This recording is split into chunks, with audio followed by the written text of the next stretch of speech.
Tubuh Arleta membeku mendengar apa yang Evan katakan. Seluruh tubuhku seakan tak berkutik sama sekali. Mata Arleta nyaris berembun memerah hendak mengeluarkan air mata. Mati-matian Arleta menahan air matanya agar tak tumpah. Dalam hati, Arleta nyaris luluh mendengar kata indah yang diucapkan oleh Evan. Akan tetapi logika Arleta muncul di mana tentang kejadian 5 tahun lalu. Itu adalah hal yang tak akan pernah mungkin bisa Arleta lupakan begitu saja. Luka 5 tahun yang Arleta rasakan tidak mungkin bisa hilang begitu saja. Berjuang di tengah badai, bukanlah hal yang mudah. Banyak air mata yang Arleta rasakan. Hancurnya hati Arleta layaknya piring yang pecah tidak lagi utuh. Sekarang, jika Arleta mendengar kata-kata manis rasanya tak akan bisa mengobati luka yang Arleta rasakan beberapa tahun terakhir ini. Ya, Arleta tak ingin selemah itu. Hanya karena ucapan manis Evan tetap tidak akan mengubah segalanya. Hal yang Arleta tak mungkin lupa adalah Evan dan warga sosok pria bajingan yang hanya mempermainkan wanita saja. Mungkin ucapan Evan hanyalah omong kosong belaka. Itu yang Arleta tanamkan dalam pikirannya saat ini. Arleta menekankan dalam dirinya, bahwa logikanya harus jauh lebih unggul daripada perasaannya. Dia tidak ingin lagi menjadi sosok yang lemah. Sudah cukup dirinya menjadi wanita yang lemah dan bodoh. Hal tersebut tak ingin dia ulangi lagi. Kenapa, Evan? Kenapa? Kenapa kamu gak bisa lepasin aku sedangkan dulu kamu ngebuang aku gitu aja? Bukannya dulu kamu selalu ingin jauh dari aku. Sekarang setelah aku berdamai dengan kenyataan kenapa kamu menarik paksa aku? Arleta menyeka air mata yang telah jatuh. Kenyataannya sekuat apapun dia menahan air mata, tetap saja tidak akan bisa. Tak bisa Arleta pungkiri, Evan adalah pria yang dia cintai. Namun, Arleta harus mengingat satu hal. Jatuh pada pelukan Evan hanya akan membuat dirinya seperti tersungkur di dalam lumpur hidup yang pasti hanya akan membunuhnya secara perlahan. Maafkan aku, Leta. Aku. Cukup, Evan. Aku nggak mau mendengarkan penjelasan apapun. Semua udah jelas. Kamu melanjutkan S2-mu di New York. Kamu minta aku menjauh, bukan? Aku udah nurutin semua kata-kata kamu. Jadi aku mohon jangan lagi merubah tempat yang memang udah semestinya. Kamu dan aku adalah dua orang yang gak mungkin bersatu. Arleta menjawab dengan nada bergetar dan tatapan pilu. Detik selanjutnya, Arleta membalikkan badannya, melangkah hendak meninggalkan Evan. Namun, gak ada yang gak mungkin di dunia ini, Leta. Terkadang apa yang kita lihat gak sesuai dengan kenyataan yang ada. Perkataan Evan sukses membuat Arleta menghentikan langkahnya. Tampak Arleta memunggungi Evan. Bulir air mata wanita itu tak henti berlinang jatuh. Tetapi, Arleta hanya bergeming beberapa detik saja. Dia kembali melanjutkan langkahnya meninggalkan Evan ketika hatinya memiliki kekuatan. Evan mengembuskan napas panjang. Pria itu memejamkan matanya dengan raut wajah yang penuh dengan penyesalan dalam. Evan tahu kesalahannya di masa lalu tak akan pernah mungkin terlupakan begitu saja. Sebesar apapun dirinya berusaha memperbaiki keadaan, Arleta akan tetap terluka. Namun, Evan tak akan pernah menyerah. Pria itu akan tetap berusaha memperbaiki semua kesalahan di masa lalunya. Mama di mana, Mbak? Kenapa Mama nggak ke kamarku? Tanya ke Anu seraya menatap Mirna. Bocah laki-laki itu duduk di ranjang sambil memeluk robotnya. Sejak tadi pagi, Arleta maupun Evan tak kunjung melihatnya. Itu kenapa Anu terlihat sedih. Mungkin Mama sedang sibuk, dan pasti Mama datang sebentar lagi. Mirna berucap menenangkan Keanu agar tak lagi sedih. Aku merindukan Mama. Paman Keevan juga nggak ke sini. Padahal setiap pagi Paman Keevan sering menemuiku, ucap Keanu dengan nada yang begitu sedih. Mama di sini, sayang. Suara lembut Arleta melangkah memasuki kamar Keanu. Refleks, Keanu mengalihkan pandangannya pada Arleta.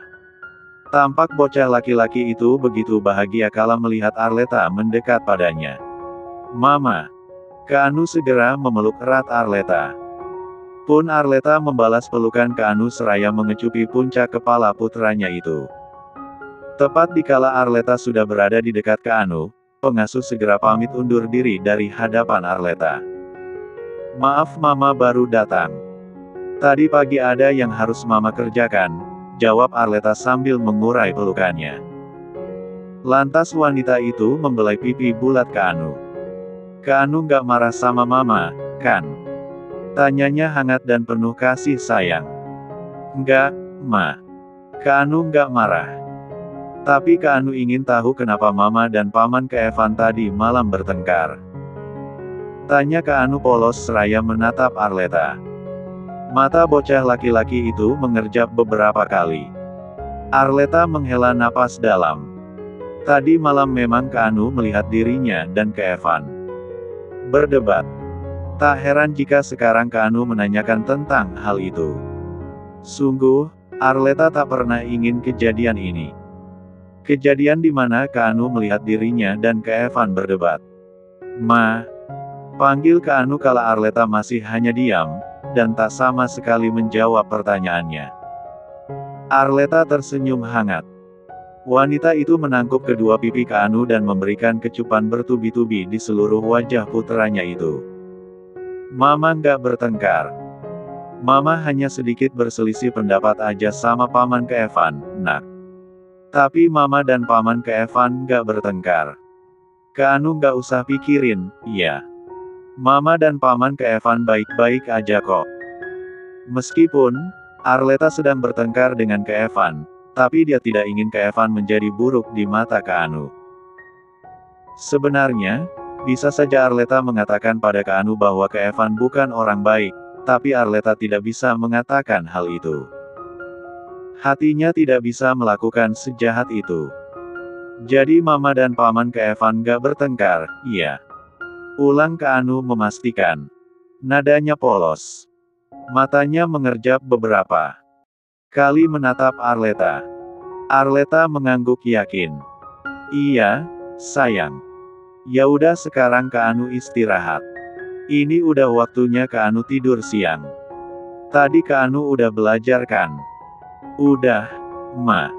Keanu udah belajar, jawab Keanu pelan dan lembut. Good boy, kalau begitu sekarang Keanu waktunya tidur siang. Ayo Mama temani, kata Arleta seraya mengecupi pipi bulat Keanu. Iya, Ma. Keanu mengangguk patuh. Arleta segera membaringkan tubuhnya di samping Keanu, memeluk erat putranya itu. Perlahan mata Keanu mulai terpejam dalam pelukan Arleta. Bocah laki-laki itu tampak nyaman tertidur dalam pelukan Arleta. Waktu menunjukkan pukul 4 sore. Arleta melangkah keluar dari kamar Keanu. Wanita itu sempat tertidur beberapa jam bersama dengan putranya. Namun, dia bangun lebih dulu dari Keanu. Tentu Arleta ingin menyiapkan makan malam untuk putranya. Saat ini Arleta menyingkirkan persoalannya dengan Keevan. Setelah tenang baru Arleta akan mencari solusi yang tepat. Tak mungkin dia tinggal selamanya di rumah Keevan ini. Dia tak mau sampai ada pembicaraan negatif atau gosip murahan. Non Arleta. Sapa pelayan dengan sopan kala berpapasan dengan Arleta. Ya. Arleta menghentikan langkahnya dan tersenyum hangat pada pelayan itu. Non, apa Anda ingin makan sesuatu malam ini? Kamu tidak usah memasak.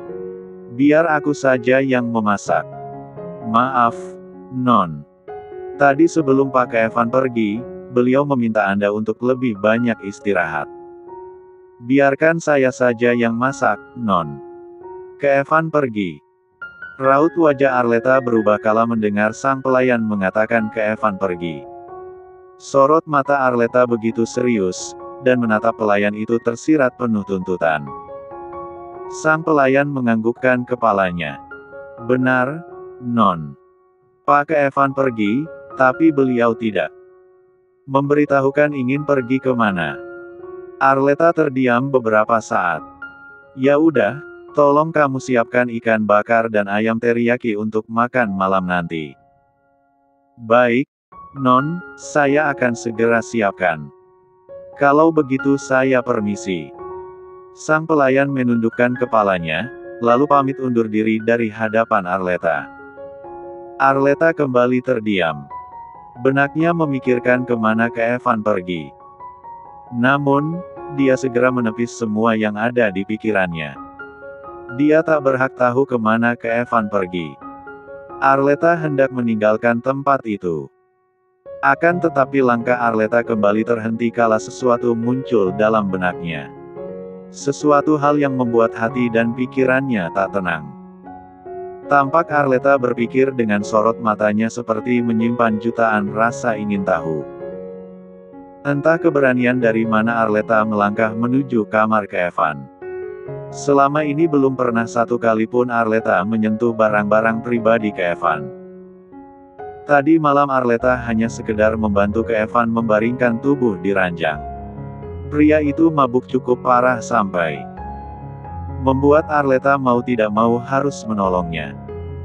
Saat Arleta tiba di kamar ke Evan, aroma parfum maskulin ke Evan telah menyambutnya. Aroma khas parfum milik ke Evan yang tak mungkin Arleta lupakan. Lantas Arleta mulai menelusuri barang-barang pribadi milik ke Evan. Mulai dari foto kuliah pria itu sampai foto dewasa. Tanpa sadar, senyuman di wajah Arleta pun terlukis melihat foto-foto itu. Dan seketika tatapan Arleta tertuju pada sebuah laci yang tak tertutup rapat. Arleta langsung mendekat dan membuka laci itu. Terlihat di dalam laci itu ada sebuah kotak yang berukuran sedang. Raut wajah Arleta berubah. Keningnya mengerut. Rasa penasaran begitu melanda dirinya. Arleta memberanikan diri mengambil kotak itu lalu ketika kotak sudah di tangan, dia segera membuka kotak itu. Akan tetapi raut wajahnya berubah melihat ada foto seorang perempuan di dalam laci itu. Arleta membisu sesaat. Jantungnya berdebar cemas. Detik selanjutnya, Arleta memberanikan diri mengambil foto itu dan melihatnya.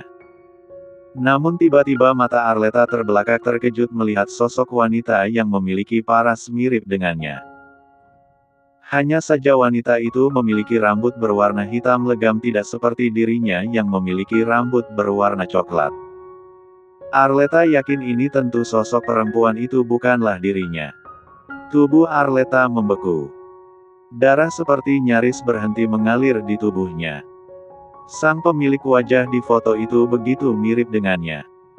Rasanya tak mungkin ada yang sampai memiliki wajah semirip ini dengannya. Tapi siapa perempuan itu? Kepala Arleta penuh dengan pertanyaan. Tatapan Arleta mulai teralih pada sudut kecil tertuliskan nama perempuan itu. Davina Aira. Ke Evan menenggak wine hingga tandas. Beberapa kali ke Evan memejamkan mata singkat. Saat ini pria itu berada di ruang kerja yang ada di apartemen pribadinya. Pria itu sengaja menjauh dari Arleta. Alasannya jelas karena ke Evan kian merasa bersalah. Hingga detik ini ke Evan masih belum bisa menceritakan apa yang sebenarnya terjadi. Ke Evan merasa dirinya seperti pengecut dan pecundang yang tak berani berbicara dengan Arleta tentang semuanya. Akan tetapi, ke Evan melakukan semua itu karena ada alasan, yaitu dia terlalu takut kalau Arleta salah paham. Dia menyadari mengobati luka yang diderita Arleta tidaklah mudah. Butuh perjuangan yang cukup panjang untuknya agar mampu membuat hati Arleta bisa luluh. Yang pasti semua itu harus ada harga mahal dari apa yang telah dilakukannya dulu pada Arleta. Suara ketukan pintu terdengar. Detik itu juga, Evan membuka matanya, dan mengalihkan pandangannya ke arah pintu. Napas Evan berembus panjang. Dia menginterupsi orang yang mengetuk pintu untuk segera masuk ke dalam. "Pak Evan," sapa Angga melangkah mendekat ke arah Evan. "Ada apa?" tanya Evan dingin, dengan raut wajah tanpa ekspresi kala melihat Angga. "Maaf, Pak. Apa Anda tidak mau membawa Bu Arleta dan putra Anda pada keluarga Anda?" "Bukan saya bermaksud menasihati, tapi keluarga. Anda meminta Anda untuk segera menikah. Bahkan sebelum saya ke sini, saya mendengar ibu Anda sedang mencarikan wanita yang paling cocok untuk Anda, Pak," ujar Angga melaporkan tentang niat Nadira yang ingin menjodohkan Evan. Evan berdecak seraya mengumpat dalam hati. Sudah berkali-kali dia mengatakan pada ibunya jangan pernah menjodoh-jodohkannya. Tapi malah ibunya itu tak mau mendengarkan perkataannya. Masih saja ibunya itu mencarikan jodoh untuknya. Aku bukannya tidak mau membawa Arleta dan Anu. Tapi sampai sekarang mereka belum tahu tentang kebenaran. Tidak mungkin aku langsung memberitahukan pada Arleta. Aku takut Arleta memilih pergi dan menghindar dariku, kata Evan dengan embusan napas kasar dan kepala yang penuh dengan kecemasan yang melanda. Evan ingin sekali membawa Anu, memperkenalkan pada keluarganya tentang dirinya yang telah memiliki seorang putra. Akan tetapi yang menjadi poin masalah adalah dirinya belum mengungkapkan semua kenyataan yang ada. Angga terdiam beberapa saat kala mendengar apa yang diucapkan oleh Evan. "Kenapa Anda belum mengatakan pada Bu Arleta, Pak? Semakin lama Anda memberitahu itu sama saja semakin lama Anda mengungkapkan kebenaran. Aku akan memberitahu Arleta di waktu yang tepat. Tidak sekarang," jawab Evan dingin dan tegas.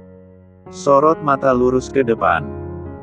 Berusaha menenangkan banyak pikiran yang begitu berkecamuk. Angga menganggukkan kepalanya mematuhi serta menghargai segala keputusan bosnya itu. Dia yakin bahwa bosnya tahu mana yang terbaik, dan yang tak terbaik. "Angga," panggil Evan pelan namun tersirat tegas.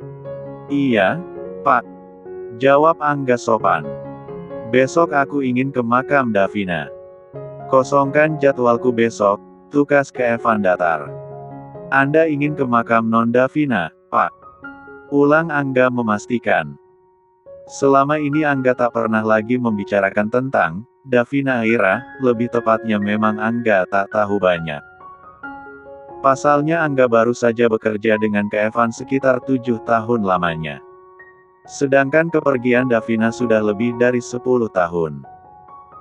Bahkan Angga baru-baru ini mengetahui wajah Davina Aira, sebelumnya Angga sama sekali tidak mengetahui wajah dari Davina Aira, bukan hanya wajah tapi alasan kematian Davina pun Angga tak tahu. 4. Tugas Angga mengingatkan Evan untuk mengunjungi makam wanita yang bernama Davina Aira, dan mengantarkan bunga ke makam Davina Aira. Tentu Angga tak berani banyak bertanya lebih lanjut. "Ya, aku sudah lama sekali tidak mengunjungi makam Davina," ujar Evan dengan nada yang sedikit mulai melemah membahas Davina. "Baik, Pak. Besok saya akan mengkosongkan jadwal Anda," jawab Angga sopan. "Angga, aku ingin bertanya sesuatu padamu." Evan menatap Angga yang berdiri di hadapannya dengan tatapan yang serius. "Iya, Pak. Apa yang Anda ingin tanyakan?" "Kamu sudah melihat wajah Davina, kan?" "Sudah, Pak. Foto yang waktu itu Anda tunjukkan sudah saya lihat. Apa menurutmu mungkin Arleta dan Davina adalah saudara? Maksudku kenapa bisa mereka memiliki wajah yang begitu mirip sedangkan yang aku tahu Arleta adalah anak tunggal." Pak. Di dunia ini banyak sekali orang yang memiliki wajah mirip. Mungkin saja itu hanya kebetulan, Pak." "Kamu benar. Itu pasti hanya kebetulan mirip. Sekarang lebih baik kamu kembali ke perusahaan. Gantikan aku meeting. Laporkan padaku jika terjadi sesuatu." "Baik, Pak Evan. Kalau begitu saya permisi." Angga menundukkan kepalanya, lalu pamit undur diri dari Keevan. Keevan menyandarkan punggungnya di kursi kerjanya seraya memejamkan mata lelah. Lagi. Setiap kali Keevan mengingat Davina Aira, maka yang ada hanyalah sebuah rasa bersalah yang begitu dalam. Andai waktu bisa diputar, hal ini tak akan pernah terjadi.